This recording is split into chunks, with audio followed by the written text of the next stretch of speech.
I feel like I'm getting over my Zelda kick by this point, but I feel like before I call it a day for now, there's one last game we really need to take a look at. Bring us back to our roots.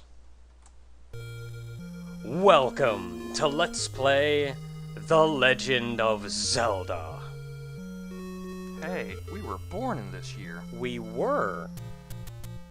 Oh, hold up, the story's starting. We gotta know what's going into this. Many years ago, Prince Darkness, Ganon, stole one of the Triforce with power. Princess Zelda had one of the Triforce with wisdom. She divided it into 8 units to hide from Ganon, before she was captured. Go find the 8 units, Link, to save her. All of treasures. Heart. Container heart. Fairy. Clock. Ruppy. 5 ruppies. Life potion. Second potion. Letter. Food. Sword. White sword. Magical sword. Magical shield. Boomerang. Magical boomerang. Bomb. Bow. Arrow. Silver arrow. Blue candle. Red candle. Blue ring. Red ring. Power bracelet. Recorder. Raft. Step ladder. Magical rod. Book of magic. Key. Magical key. Map. Compass. Triforce. Please look up the manual for details. Yeah, Triforce. Magical Triforce. Wait a minute. Okay, so we're going back to the original Zelda game, the first one that came out on the NES many a year ago. And what great fun it was! I'm gonna have to start a new one. I'm gonna call him Link because I'm unoriginal. Oops. Well, I was thinking of a different name if you don't mind. Do they actually refer to us as that in-game, or...? I think other than that one little sentence at the beginning, I don't think they referred to you as Link at all. Well, I mean, like, do they refer to us by the name we put in here at all? Or is this just a name for the save slot? I think it's just a name for the save slot. Because I don't want something weird to come up later on where, like, Zelda goes like, "Hey, Clunkerson, sup!" Clunkerson. No. Okay, what do you want? Robin. Alright, let's go Robin. Which button is it? So, there's kind of another reason we're doing this one, and I'm assuming most of you can figure out by the name here, but if you're not in the know, which honestly at this point I'd be surprised, you've obviously heard by now that Robin Williams sadly passed away about a month ago at this point of this recording. And the guy's been a major part of all of our childhoods, all of our growth. He was kind of like one of my incorruptible heroes kind of thing. Like, you couldn't make fun of the guy without me kind of going like, why are you making fun of him? And he was always just a wonderful guy. He was laughing and making people laugh and just being a great person. And it really saddened me to hear about his passing. So I kind of figured, why not? I mean, we were going to do something else, but I kind of struggled with it for a while, and I thought, why not just do The Legend of Zelda? I mean, he loved this game so much, he named his daughter Zelda. So it's not much, but I think this is what little we can do. I don't like to see this as us doing a tribute to him, but I do like to see it as just playing it because he loved it, so, and we loved it, so why not do something he loved? Alright. So with that said, let's boot us on up. And that was probably the only somber moment we'll get for a while, so... I can't stab anything, what do I do? Now let's make inappropriate jokes. Enemies. Okay, no, from right at the beginning. We've played this game before. I've played this game plenty. I know what I'm doing. Obviously, first thing you want to do is go up here and get a sword. Because, like, I don't have a sword or anything. It's dangerous to go alone. Take this. No! Sucker! Mine now. Now you have to deal with the responsibilities of having a sword. Well, like crap. losing to a gun. Ugh! Okay, so now that you have a sword, you can actually stab stuff when you have full health. You can shoot swords out, even at this point. I always figured it was like I don't know Stupid why, it's been a Octorok. while, but I always figured it was like the white sword, you got the shooty beam things. Yeah, and even in Link to the Past, you had to get the Master Sword before you could really do anything. Now, one of the The one thing I love about the little magical beams in this one is it's just a sword. yeah, just I like in Link to the Past, it was like a whirl of energy. This one is just like, boosh. yeah, now for And this not even game, the blade, it's actually the whole sword. frickin' Octorok. But one of the things with this game was, especially when it came out at the time, there were no resources for crap.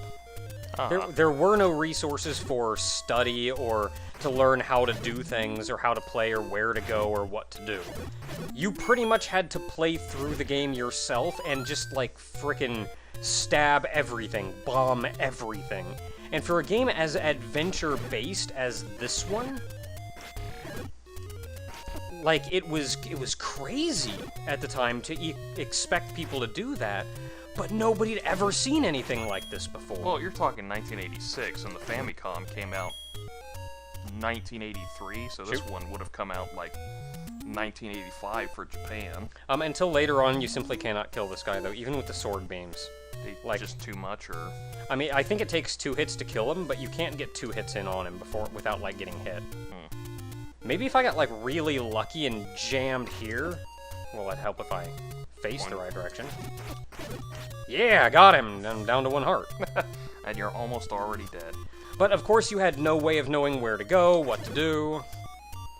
But, this here is the first dungeon that you would make your way to. You could explore the whole world. This is a very, very non-linear game, for those of you who don't know. You can go to any dungeon right off, and there's very little preventing you from doing it. I think it was one of the few early games that had a battery pack in it for saving. Yeah, and you could save your game, which was new and unusual and frightening. Quick, bomb them. I don't have any bombs. Bomb them. At least you don't have to hear the beeping anymore. Gonna drive Frickin' me crazy. Now, some enemies, one thing I never really I understood. always liked the clock, because it was one of those weird ones that showed up here, but never showed up ever again. And I think that goes a little more to the, like, kind of arcadey style of old NES games. Well, we have a key, so we could go in that door, but instead I'm gonna go this way. What was your thought you were gonna say before you got the clock? I don't even remember. Look, it's the bats that are called geese, because, man... Piece of crap, come here. Yay. More key. For those of you who have played later games, you will notice that this game does play a little more stiffly, a little more clunkily, and I think some of that comes from simply your sword has a very limited range, like not even distance-wise, like you have to be spot on to actually hit something with it. Also, it stops you in place, which is going to leave you open, and you cannot move diagonally, so dodging is difficult. Well, one thing, too, is that in the later games, they made it to where the sword swept across the screen. Please don't do that. Oh. You blocked the screen and I couldn't see what I was doing, while I was going to stab a skeleton. Hi, let me do the sword swipe again. But yeah, like your sword actually swipes across the screen like that. Thank you for waiting until I killed all the enemies That's why I before you waited to do completely that again. blocked my vision. But, yeah, this one is just straight up stabbing. Yeah, and that's one of the reasons why they improved it later on. They figured, like, hey, people had a hard time stabbing dudes because they had to be super accurate. Let's fix that crap. One thing a note to point out real quick, there is actually a difference between difficulty in the English and Japanese translations. So many bats. And, well, they're keys. Come on. Keep up with the terminology here. Bat. The thing is that for the English speakers, the hardest part is actually understanding any of the people in this Like, game. where to go, what to do. But for the Japanese players... Oh, and by the way, I just got the compass for the level, so on the map in the upper left corner, you can see the red blinking, which is where the boss is. No, that's where the Triforce piece is. But for the Japanese player, the actual difficulty comes in with the enemies. And fighting them. Because the translation actually worked out well for them, because... They could read it and tell what to do and how to do things. It's disk space. You can only do so much with it. Like Japanese, you can get like... Yeah, especially so when much you can more write out of it. when you can almost write a word per character. Yeah. That was always one of the major challenges in translating from Japanese to English. The other one was doing Englishy stuff.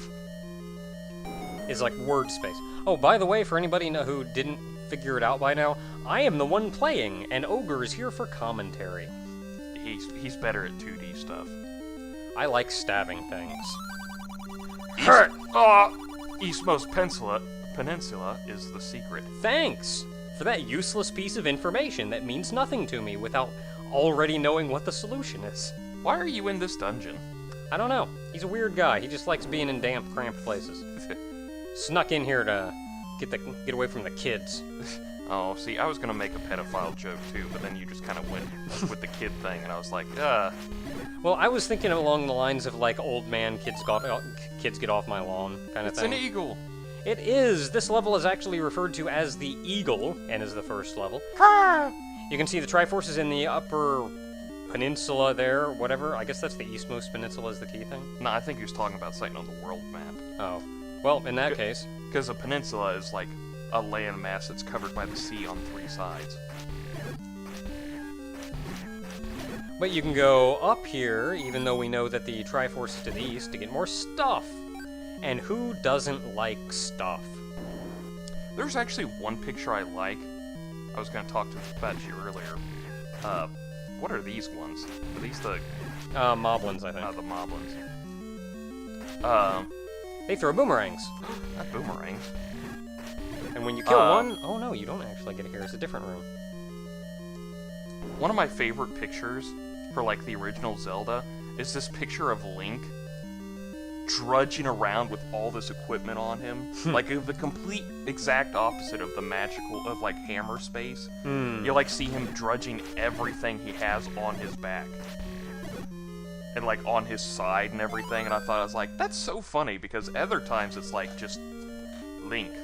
And, like, how in the world would he actually fight and do all of this crap, carrying all this stuff around? It's like, you gotta put up that picture just for everyone's enjoyment, just because of the fact that... I'd have to find it now. Well, it's not that hard. I'm never gonna find it. Well, that's because you don't look for stuff. You're right, I don't.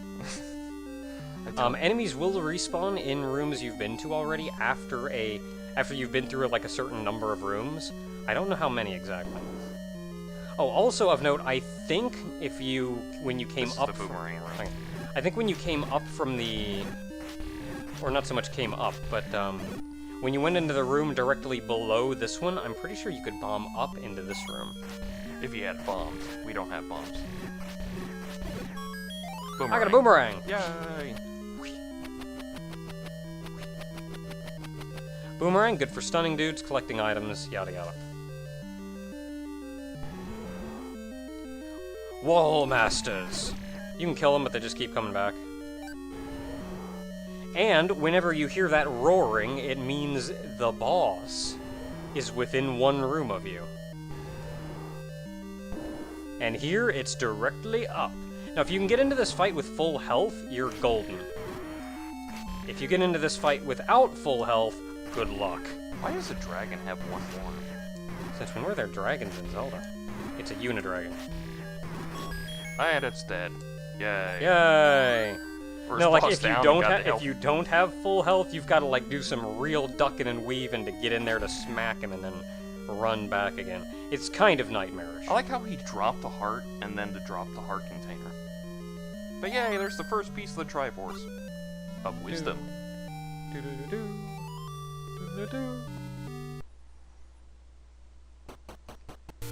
Yay! Now, as I said before, there's actually a huge amount of stuff that you can do on the world map in this game, and there's little restriction preventing you from doing it and going into any level whenever you want to, going anywhere whenever you want to. If you're skilled enough, I think you can go into the level with the raft before the first dungeon here, and get the raft and pretty much get all the overworld map heart containers before even doing the first dungeon. Yeah, because and if you really have the patience, you can actually grind out the rupees to get get the blue ring before anything. The blue ring, of course, being better defense. Yeah. Like blue mail, sort of. But in turn, as opposed to going straight to dungeon number 2 next time, I'm actually gonna run around and collect some stuff. So, until next time, everyone. Deku Tree, why are you dead?